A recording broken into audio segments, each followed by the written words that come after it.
We were always told that hell is a fiery place, a place of eternal damnation, a place where souls scream through eternity.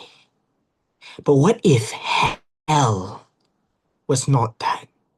What if hell is quiet, methodological, bureaucratic even?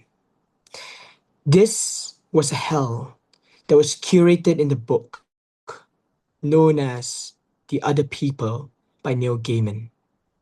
It represents to me one of my favorite books because it exposes the morality of men, how to break the will of man is not through physical torture, but by exposing him to the man he always was. This is Other People by Neil Gaiman. Time is fluid here, said the demon. He knew it was a demon the moment he saw it. He knew it, just as he knew the place was hell. There was nothing else that either of them could have been. The room was long, and the demon waited by a smoking brazier at the far end. A multitude of objects hung on the rock grey walls, of the kind that it would not have been wise or reassuring to inspect too closely. The ceiling was low, and the floor oddly insubstantial.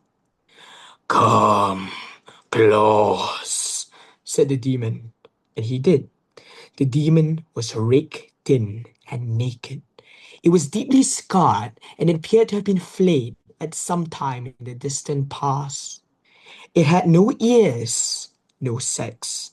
Its lips were thin and ecstatic, and its eyes were demon's eyes.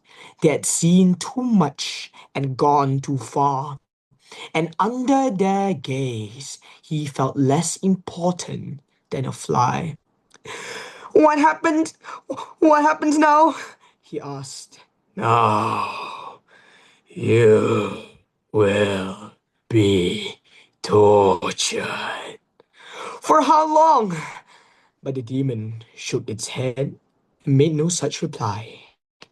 It walked slowly along the wall, eyeing first one of the devices that hung there, then another. At the far end of the wall, by the closed door, was a whip made of frayed wire. The demon took it down with one three-fingered hand and walked back, carrying it reverently. It placed the wire tines onto the brazier, and the demon stared at the wire as they began to heat up. That's inhumane! Yes. The tips of the whip were glowing a dead orange. As the demon raised his arm to deliver the first blow, it said, In time, you will remember even this moment with fondness. You are a liar! No. The next part is worse. Then the tines of the whip landed on the man's back with a crack and a hiss, tearing through the expensive clothes, burning and rending and shredding as they struck, and not for the last time the place, he screamed. There were 211 implements on the wall of that room, and in time he was to experience each one of them. When finally, the Lazarin's daughter, which had grown to know quite intimately, had been cleaned and replaced on the wall in the 211th implement. Then, through wrecked lips, he gasped, Now what? Now, the true pain begins. It did. Everything he had ever done that had better been left undone. Every lie had told to himself or told to others. Every little hurt and all the great hurts. Each one was pulled out of him, detail by detail, inch by inch, relishing every single thing that he had ever done. The demon stripped away the cover of forgetfulness, stripped everything down to the truth, and it hurt more than anything. The demon took apart his life, moment by moment, instant to awful instant. It lasted 100 years, perhaps, or 1,000. That all the time that ever was in that grey room, and towards the end he realized that the demon had been right. The physical torture had been kinder, and it ended. And once it had ended, it began again. There was a self knowledge that he had not been there for the first time, which somehow made everything so much worse. Now, as he spoke, he hated himself. There were no lies, no evasions, no room for anything except the pain and the anger. He spoke. He no longer wept.